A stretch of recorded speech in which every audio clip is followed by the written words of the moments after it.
अस्सलाम वालेकुम, मैं हूं फैसल अली और आप देख रहे हैं मेरा यूट्यूब चैनल। आज़ाद जम्मू कश्मीर इलेक्शन 2021 हल्का वार तमाम तर तफसीलात हमने आपके सामने रखी।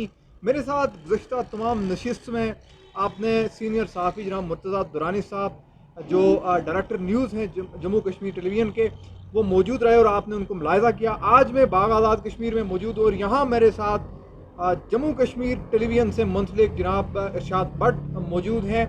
आज़ाद कश्मीर इलेक्शन को बड़ी बारीकी से और बड़ा करीब से इन्होंने कवर भी किया, रिपोर्ट भी किया और उसके साथ साथ क्योंकि ये न्यूज़ वन टेलीविज़न के साथ भी मुंसलिक हैं, बाग इस वक्त जो है वो पूरे आज़ाद कश्मीर में बड़ा अंडर द माइक्रोस्कोप है। और उसकी वजह यह है कि यहाँ से पाकिस्तान तहरीक इंसाफ के चोटी के उम्मीदवार और वज़ारत उज़्मा की दौड़ में शामिल सरदार तनवीर इलियास जो हैं वो मैदान मार चुके हैं। लेकिन वो यहाँ से जीत किस तरह से इस रवायती पॉलिटिक्स को डिफीट करते हुए अपने नाम कर पाए, और गरबी हल्के की भी बात करेंगे और शर्की की भी।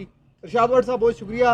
सबसे पहले तो ये बताएं कि इलेक्शन को आपने कैसा पाया? बाहर की पॉलिटिक्स जो है वो खासी कॉम्प्लिकेटेड है।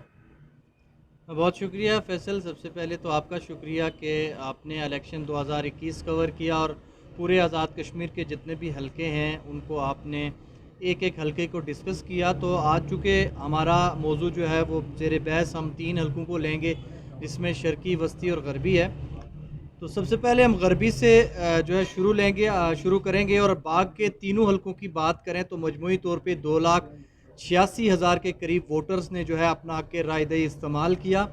हल्का गरबी बाग वो भी तवज्जो का मरकज़ इसलिए रहा, वहाँ पे साबिक वज़ीर आज़म सरदार अतीक अहमद ख़ान जो मुस्लिम कॉन्फ्रेंस के उम्मीदवार थे, वो इलेक्शन लड़ रहे थे। मदे मुकाबिल उनके पाकिस्तान तहरीक इंसाफ के मेजर लतीफ़ खलीक थे। और इस बार लोगों की ये एक वो था, लोगों की उम्मीद थी और लोग ये तज्ज़िये कर रहे थे कि शायद कोई बड़ा अपसेट कर लें मेजर लतीफ़ खलीक, लेकिन ऐसा ना हो सका। और बहुत सारी पार्टियों ने, जिसमें उलमा और दीगर लोगों के समेत बहुत सारी पार्टियों ने जो है वो इत्तेहाद किया, लेकिन उसके बावजूद सरदार अतीक अहमद ख़ान लीड लेके वो सीट अपने नाम करने में कामयाब रहे।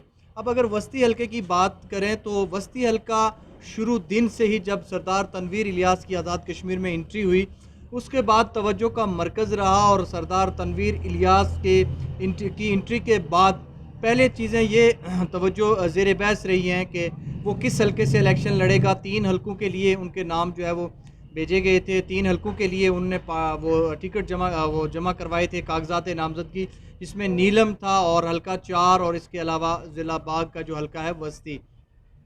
फिर फाइनलाइज हुआ हल्का वस्ती से, उन्होंने इलेक्शन लड़ने की जो है आखिरी जो उनकी थी कागजात नामजदगी वो फ़ाइनल करके तो हल्का वस्ती से उम्मीदवार आए पाकिस्तान तहरीक इंसाफ के।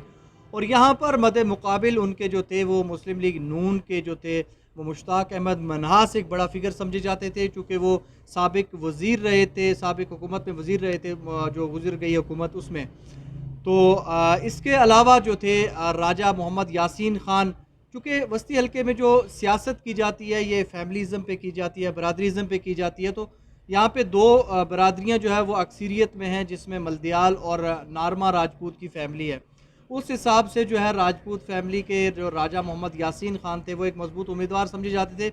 तो जब ज़ियाउल कमर ने एंट्री की यहाँ पर पाकिस्तान पीपल्स पार्टी के टिकट से, तो बेहतरीन इलेक्शन कैंपेन की उन्होंने, बेहतरीन ग्राउंड पे खेले। और जो हमारी एक वो आप कह सकते हैं हमारी असेसमेंट थी, हमारा तजिया था, वो ये था कि राजा यासीन ख़ान और सरदार तनवीर इलियास का मुकाबला होगा।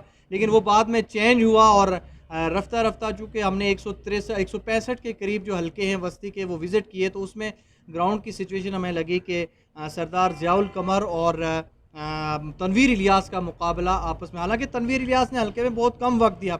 लेकिन एक चीज़ यहाँ फैसल आपको माननी पड़ेगी कि वस्ती हलके के जो लोग हैं वो इक़्तिदार से बाहर नहीं रह सकते, वो अपोजिशन सह नहीं सकते।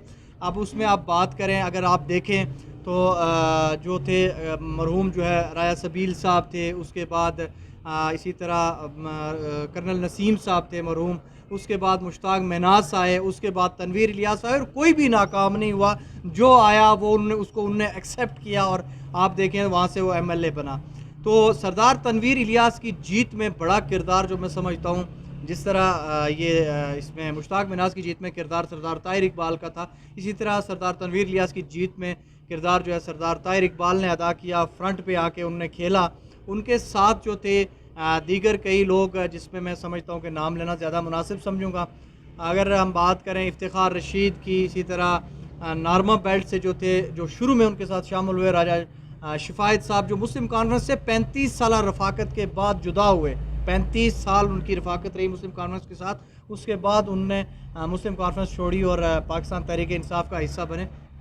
اس کے علاوہ امتیاز طاہر صاحب تھے، اور پاکستان تحریک انصاف کے بانی کارکن صداقت حیات نے بھی بہترین ان کا ساتھ دیا.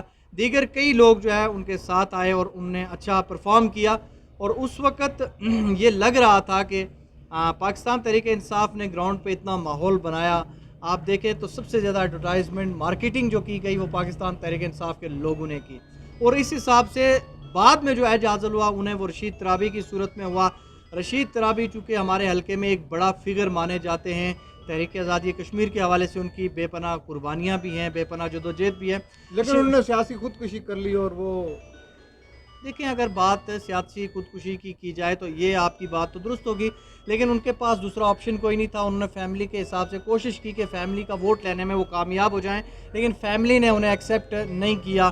اب جب فیملی نے ایکسیپٹ نہیں کیا، ان کے پاس اتحاد کے سوا کوئی آپشن بچتا نہیں. شرکی کو سمرائز کرتے ہیں اور پھر سم اپ کرتے ہیں کہ 4 پولنگ اسٹیشن جو ہے وہ ان پر پولنگ کا عمل ابھی ہونا ہے.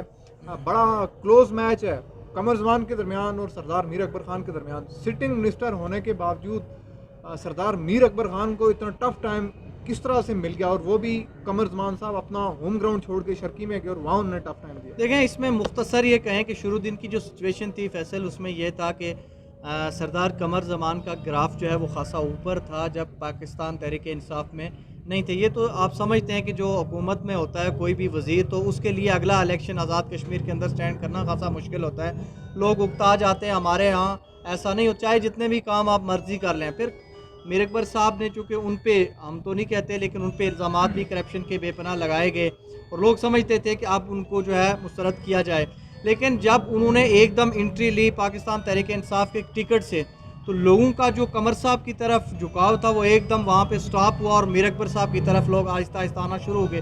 کیونکہ ہمارے لوگوں کو پتہ ہے کہ وفاق میں جس کی حکومت ہوتی ہے اس کی آزاد کشمیر میں حکومت وہ بینیفٹ ہوتا ہے اس کا. تو ایک بڑا کارڈ کھیلا گیا اس میں آپ کو بتاؤں کہ مسلم لیگ نون کا جو ٹکٹ دیا گیا اعجاز کٹانہ کا، چونکہ فیملی کے حساب سے اعجاز کٹانہ کا ووٹ بنتا ہے 14,000 کے قریب. اب وہ اگر اس میں توڑتے ووٹ لوگوں کے جو ذہن میں تھا یا سیاستدانوں کے ذہن میں ہوتا ہے ایک دوسرے کو گرانے کے لیے کہ اگر اعجاز کٹانہ اس میں 7 سے 8,000 ووٹ توڑتے تو یقیناً وہ میر اکبر کا ووٹ ٹوٹتا، جو کہ نہ ٹوٹ سکا. اور وہ جو ہے ان کے بیلٹ پیپر جو ہے وہ جنگل سے ان کے بیلٹ پیپر جنگل سے ملے، وہ ٹوٹ نہ سکا. اور بعد میں کٹانہ صاحب نے کہا بھی کہ میں یہ سوچ رہا ہوں کہ میرے ووٹ جنگل میں کون ڈالنے گیا یا جنگل میں ہی پولنگ ہوئی. اب اعجاز کٹانہ نے بھی 2-3 ہزار ووٹ لیے اور مراد انور نے بھی کوئی خاص وہ پروگرس نہیں دکھائی، انہوں نے بھی کوئی ووٹ نہیں لیے. اس حساب سے جو ہے قمر زمان نے وہاں پہ جو ہے بہترین الیکشن کیمپین کی اور پاکستان تحریک انصاف میں جانے کا یقیناً میر اکبر کو ایج حاصل ہوا اور ایج ملا، جس کی وجہ سے لوگ جو ہے سٹاپ ہوئے اور لوگوں نے حکومت کی طرف دیکھتے ہوئے بجائے اپوزیشن سے بچنے کے لیے ان کو ووٹ دیا. ابھی بھی آپ دیکھیں تو 4 حلقے باقی ہیں، 900 کے قریب 900 سے زائد ووٹ جو ہے ملازمین کے ان کی گنتی باقی ہے. 4 حلقوں میں تقریباً 2800 کے قریب جو ہے ووٹرز ہیں وہ اپنے ووٹ کا استعمال کریں گے. اس کے بعد ہی ہم کہہ سکیں گے کہ آیا جو ہے وہ کس نتیجے پہ ہم پہنچتے ہیں. 198 کی لیڈ ابھی تک جو ہے سردار میر اکبر کو حاصل ہے اور یہ فیصلہ جو ہے 29 کو ہو جائے گا. بہت شکریہ ارشاد بٹ صاحب میرے ساتھ اس خصوصی نشست میں موجود تھے. ہم باغ آزاد کشمیر میں موجود تھے اور ہم نے مناسب سمجھا کہ آپ تک گراؤنڈ ریالٹیز جو ہے وہ پہنچائی جائے. ابھی تک کے لیے اتنا ہی. چینل کو آپ نے ضرور سبسکرائب کرنا ہے اور اپنا فیڈ بیک کمنٹ سیکشن میں ضرور دیجیے اور کس حلقے سے آپ نے ہمیں ملاحظہ کیا یہ آپ ہمیں ضرور بتائیے. اللہ حافظ.